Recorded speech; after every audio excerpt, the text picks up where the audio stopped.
A new healthy lifestyle hub is coming to Auburn Gresham. The Lifestyle Hub, located at 839 West 79th Street, is a part of Mayor Lightfoot's Invest Southwest initiative. The hub will hold a clinic, bank, restaurants, high-tech kitchen and training center, and more.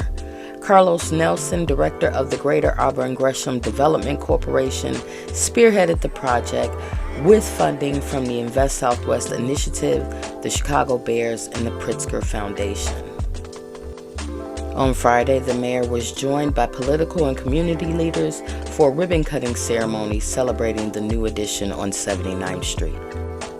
In a Chicago Defender exclusive, Mayor Lightfoot spoke with managing editor Danielle Sanders about the significance of the new Healthy Lifestyle Hub, the goals of Invest Southwest, and why unraveling decades of inequity takes time. With all the criticisms and critiques about whether or not these have actually come to fruition, what do you have to say about the actual vision that you're looking at right now? Well, I think that you cannot critique Invest Southwest without knowing really fundamentally what it is. And there's so many layers to it, but fundamentally it's about breathing life into the vision that community members have had for their communities for so long. And it's not just the vertical construction, although that's important. And you think about some of the things that we're seeing actually come to life in basically a year and a half's time. But it's also about making sure that we're listening to the community, going into the community and investing in streetscapes and green spaces and artwork. All of that matters because our kids are seeing these concrete, tangible ways in which we are working together with community to transform the literal face of neighborhoods. And that's important. And it goes beyond this building. This is a ripple effect that is affecting the entire neighborhood. But the building across the street that we broke ground on last week, the monies that we've invested with Yellow Banana to bring a reimagined Save-A-Lot here because the community said we want a grocery store option. The work that's been going on for years that we then helped get over the finish line to open up the metro station, so other transportation options for this community. And when you build these things and you think about it in a catalytic way, not just in a one-off way, then it gives the opportunity for new investments to come. And the fact that you saw so many people here saying, you know what, we're going to invest in this community, from the Pritzker Traveler Foundation to the Bears to Bank of America.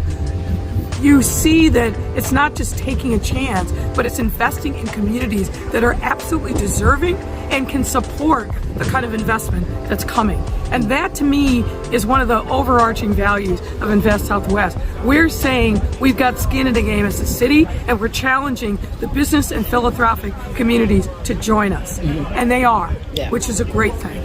And that hasn't been seen quite a bit in neighborhoods like this. And as Senator Collins mentioned, you have been the only mayor who has made equity a priority, but doing it in more of a 360 holistic way. Can you talk more about what the motivation for you, why that was so important to you to run on and to see it coming to fruition now? Well, I think about Harold Washington. This is exactly what Harold Washington wanted to do. We're doing it on a different scale because we have more resources. But had he lived, he would have started this work. This is exactly his vision, right? Equity and inclusion are just words if you don't have concrete, tangible ways in which that's manifest to the people in neighborhoods. So I've been very unapologetic, and I will till my last day, that we must breathe life into the vision and the aspirations for neighborhoods south of Roosevelt Road and west of Ashland. Because if we don't do that, we can't be a great global city. If we don't do that, we will continue to lose population. And as Senator Collins said, look at not just the manifestations of our neglect. The cost of neglect isn't zero. It is astronomical. And one of the manifestations and cost of neglect is violence. When we make these kinds of investments, when we see through the vision that the community wants for itself, we transform not just a neighborhood, we transform a city. Do you think, when you're talking about decades and decades of inequity in neighborhoods, do you think the criticisms about the timing some of these projects is unfair when you're talking about unraveling decades Look, I of just inequity? I just have to laugh. Yeah. Right. I just have to laugh. And if you're going to focus on the vertical construction, let's focus on that.